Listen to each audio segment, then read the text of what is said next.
नमस्कार दोस्तों, welcome to singularity IAS.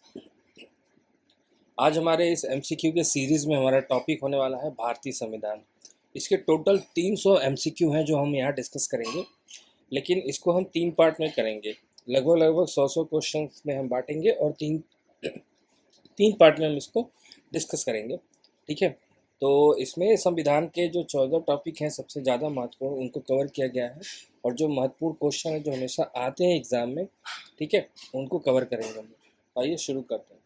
तो सबसे पहला पार्ट हम लेंगे, संविधान का परिचय लेते हैं। ठीक है, इसमें कुल 30 प्रश्न हैं जिसको हम एक एक करके देखेंगे यहाँ पर। तो पहला प्रश्न है, भारत का संविधान कैसा है?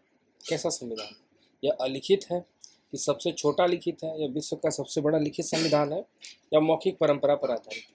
तो भारतीय संविधान विश्व का सबसे बड़ा लिखित संविधान है। ठीक है, ये लिखा हुआ है। शुरुआत में इसमें 395 अनुच्छेद थे, अभी लगभग 470 के आसपास है। मौखिक परंपरा पर आधारित जो संविधान है वो ब्रिटेन का है। ठीक है, संविधान सभा का गठन किस योजना के तहत हुआ था? तो संविधान सभा का गठन कैबिनेट मिशन योजना के तहत हुआ था। वेवेल योजना भी इसी प्रकार के सभा की बात कर रही थी, और साइमन कमीशन 1928 में इसी चीज़ के लिए आया था। माउंटबेटन योजना मूलतः भारत की आज़ादी से संबंधित है। ठीक है, संविधान सभा की पहली बैठक कब हुई थी? तो यह हुई थी 9 दिसंबर 1946 को। संविधान सभा के अस्थायी अध्यक्ष कौन थे? तो वो थे डॉक्टर सच्चिदानंद सिन्हा थे। संविधान सभा के अस्थायी अध्यक्ष कौन बने थे? तो ये थे डॉक्टर राजेंद्र प्रसाद। संविधान निर्माण समिति या ड्राफ्टिंग कमेटी के अध्यक्ष कौन थे? तो ये थे डॉक्टर भीमराव अंबेडकर। भारतीय संविधान बनने में कितना समय लगा था? तो समय लगा था 2 वर्ष 11 महीने और 18 दिन। भारत का संविधान कब अंगीकृत हुआ था या अडॉप्टेड हुआ था? तो ये 26 नवंबर 1949 को हुआ था। प्रस्तावना में इसी दिवस की बात लिखी गई है, यही दिवस लिखा गया है, यही तारीख लिखी गई है। भारतीय संविधान कब लागू हुआ? तो भारतीय संविधान पूर्ण रूप से 26 जनवरी 1950 को लागू हुआ था। याद रखिए, जो 26 जनवरी 1949 वाला दिन है, इसमें संविधान के कुछ अनुच्छेद लागू हुए थे, पार्शली रूप से लागू हुआ था, लेकिन पूर्णतः 26 जनवरी 1950 को लागू हुआ था। 26 जनवरी को किस रूप में मनाया जाता है? तो यह गणतंत्र दिवस के रूप में मनाया जाता है, रिपब्लिक डे। 26 नवंबर को संविधान दिवस के रूप में मनाया जाता है। कैबिनेट मिशन योजना भारत में 1946 में आई थी। संविधान सभा में कुल कितने सदस्य थे? तो लगभग 389 सदस्य थे। संविधान सभा की प्रारूप समिति में कुल 7 सदस्य थे। ठीक है, सही ऑप्शन है 7। उद्देश्य प्रस्ताव को किसने प्रस्तुत किया था? तो उद्देश्य प्रस्ताव को जवाहरलाल नेहरू ने प्रस्तुत किया था।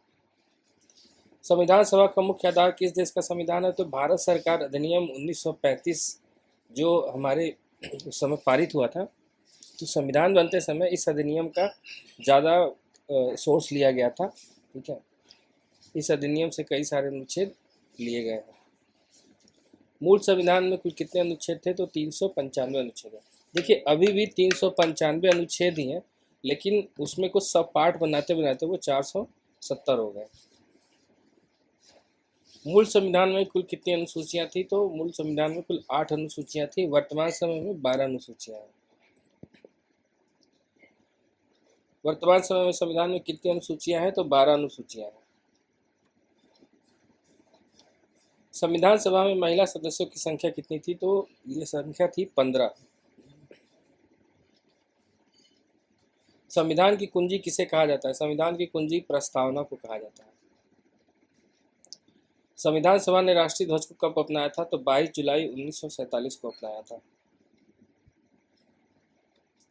संविधान सभा ने राष्ट्रगान को कब अपनाया था? तो 24 जनवरी 1950 को अपनाया था। संविधान सभा ने राष्ट्रीय गीत को कब अपनाया था? तो 24 जनवरी 1950 को अपनाया था।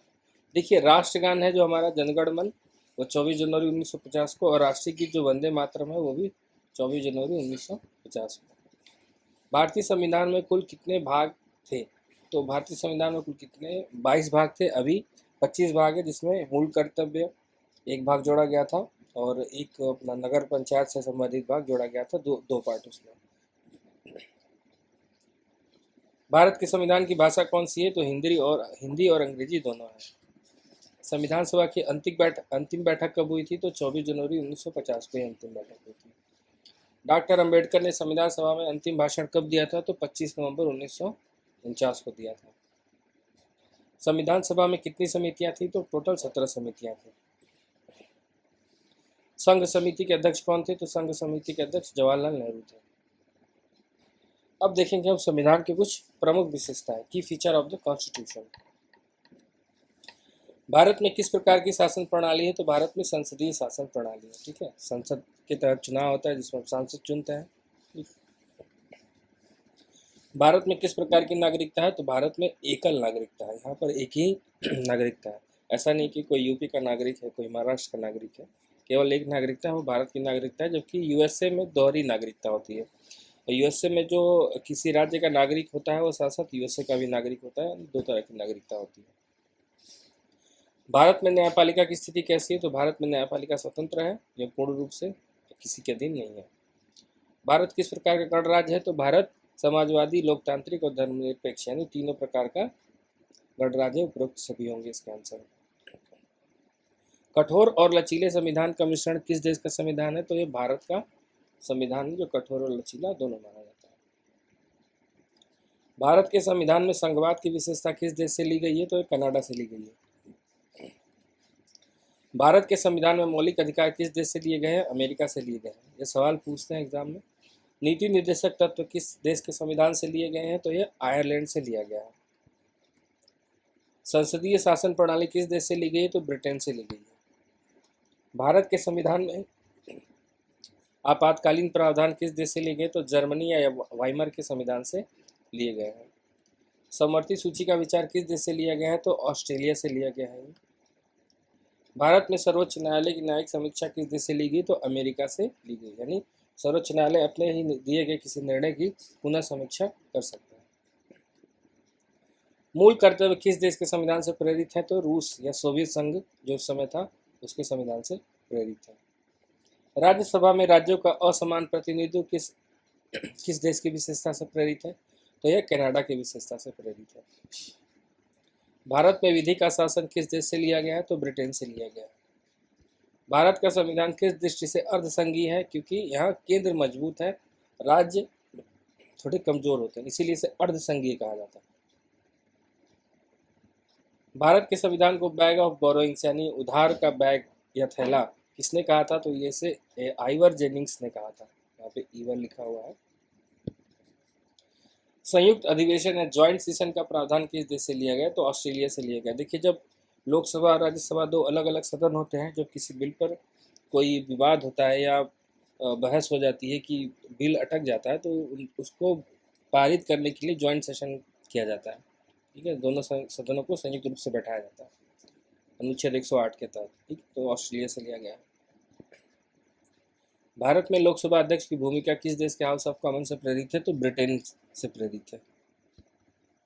महालेखा और नियंत्रक परीक्षक यानी CAG, controller auditor general of India की स्वतंत्रता का प्रावधान किस देश से लिया गया? तो ब्रिटेन से लिया गया।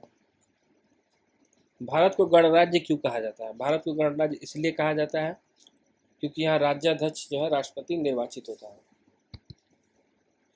धर्मनिरपेक्षता का अर्थ भारत में क्या है? तो इसका अर्थ होता है सभी धर्मों के लिए सम्मान भाव।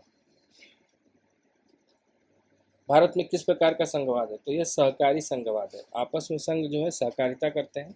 जितने भी राज्य हैं सहकारिता से, केंद्र और राज्य सरकारें जो है सहकारिता के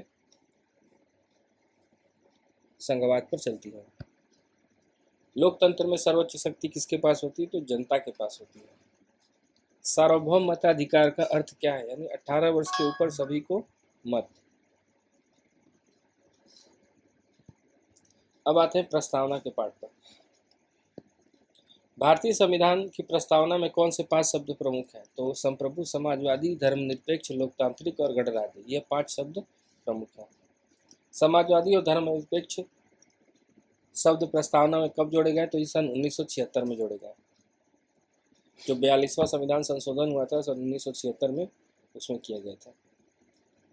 ये संशोधन देखिए पूछा है किस संशोधन से जोड़े गए थे, तो 42वां संविधान संशोधन से।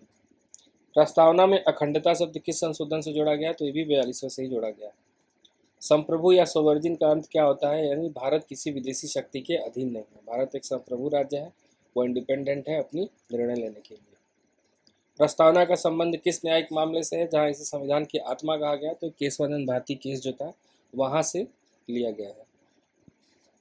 केशवानंद भारती केस बनाम केरल राज्य 1973 का मुख्य निर्णय क्या था, तो ये था मूल ढांचा सिद्धांत, basic structure doctrine. Supreme court ने कहा था, माननीय उच्चतम न्यायालय ने, कि संसद जो है वो प्रस्तावना में संशोधन कर सकती है, लेकिन उसके बेसिक स्ट्रक्चर को नहीं बदल सकती। प्रस्तावना में न्याय के कितने प्रकार बताए गए हैं, तो 3 प्रकार के बताए गए हैं। प्रस्तावना में न्याय के कौन से 3 प्रकार हैं, तो ये सामाजिक, आर्थिक और राजनीतिक 3 प्रकार के न्याय बताए गए हैं। प्रस्तावना में स्वतंत्रता कितने प्रकार के बताए गए हैं, तो ये 5 प्रकार के बताए गए हैं। बेरूबारी केस 1960 में सर्वोच्च न्यायालय कहा था, तो सर्वोच्च न्यायालय ने कहा था कि प्रस्तावना संविधान का भाग नहीं है। याद रखिए, केशवानंद भारती केस 1973 में बोला था कि प्रस्तावना संविधान का भाग है। ठीक है, देखिए केशवानंद भारती केस में प्रस्तावना जो है संविधान का भाग है। समता किस प्रकार की स्वतंत्रता में आती है, तो यह सामाजिक स्वतंत्रता में आती है। प्रस्तावना किससे शुरू होती है, हम भारत के लोग से शुरू होती है। प्रस्तावना किस तिथि का उल्लेख करती है, तो यह 26 नवंबर 1949 का उल्लेख करती है। प्रस्तावना में बंधुत्व का क्या उद्देश्य बताया गया है, इसका उद्देश्य है कि व्यक्ति की गरिमा और राष्ट्र की एकता बनी रहे। 42वें संशोधन को किस नाम से जाना जाता है, तो लघु संविधान के नाम से जाना जाता है। 42वां संविधान संशोधन किस वर्ष हुआ था, तो सन 1976 में हुआ था। 44वें संशोधन 1978 ने क्या किया था, तो इसने किया था ये कि संपत्ति के अधिकार को मौलिक अधिकार से हटा दिया था और उसे एक नए अनुच्छेद 300 क में जोड़ दिया था और आपातकालीन को और कठिन बना दिया था। लोकतांत्रिक का अर्थ प्रस्तावना में क्या है, इसका अर्थ है जनता द्वारा जनता के लिए और जनता का शासन। संप्रभु लोकतांत्रिक गणराज्य शब्द मूल प्रस्तावना में थे, इनमें क्या जोड़ा गया, इनमें समाजवादी और धर्मनिरपेक्ष, ये 2 शब्द जोड़े गए। प्रस्तावना में आर्थिक न्याय का क्या अर्थ है, आर्थिक न्याय का अर्थ है कि आय, संपत्ति और अवसर में असमानता को दूर करना। राजनीतिक न्याय का अर्थ क्या है, यानी इसका अर्थ है सबको मत देने का अधिकार होना चाहिए। विचार, अभिव्यक्ति, विश्वास, धर्म और उपासना की स्वतंत्रता किसमें है, तो ये प्रस्तावना में है, जो 5 प्रकार की स्वतंत्रता है। प्रस्तावना में गणराज्य का क्या अर्थ है, यानी इसका अर्थ है राज्य का जो प्रमुख होता है वो निर्वाचित होता है। अब आते हैं मौलिक अधिकार पर, जो अनुच्छेद 12 से लेकर 35 तक है, फंडामेंटल राइट्स जो है। मौलिक अधिकार संविधान के किस भाग में है, तो ये भाग 3 में है। मौलिक अधिकार किन अनुच्छेदों में है, यह है 12 से 35 तक। समानता का अधिकार किन अनुच्छेदों में है, तो ये 14 से 18 तक है। अनुच्छेद 14 क्या कहता है, अनुच्छेद 14 कहता है कि विधि के समक्ष सब में समानता होगी। अनुच्छेद 17 किससे संबंधित है, यह संबंधित है स्पृश्यता उन्मूलन से, यानी छुआछूत का विरोध करता है यह। अनुच्छेद 18 किससे संबंधित है, यह है उपाधियों के अंत से, कोई अपने नाम के आगे कुछ भी टाइटल नहीं लगा सकता। स्वतंत्रता का अधिकार किन अनुच्छेदों में है, यह है 19 से 22 में। अनुच्छेद 19 में कितनी स्वतंत्रताएं हैं, यह 6 प्रकार की स्वतंत्रताएं हैं।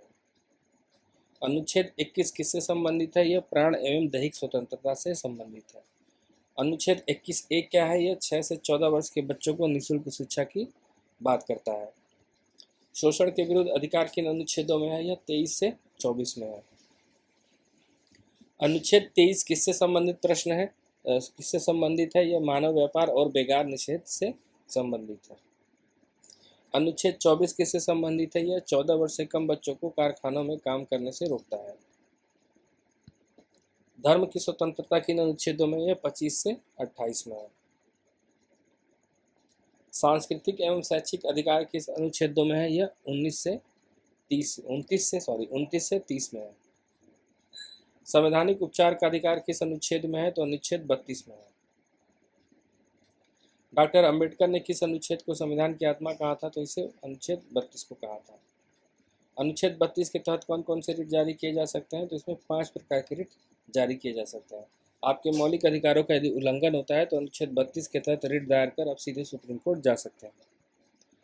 हैबियस कॉर्पस का अर्थ क्या है? इसका अर्थ है शरीर प्रस्तुत करो, यानी अगर किसी को पुलिस गिरफ्तार कर लेती है तो 24 घंटे के अंदर उसे मजिस्ट्रेट को पेश करना होता है।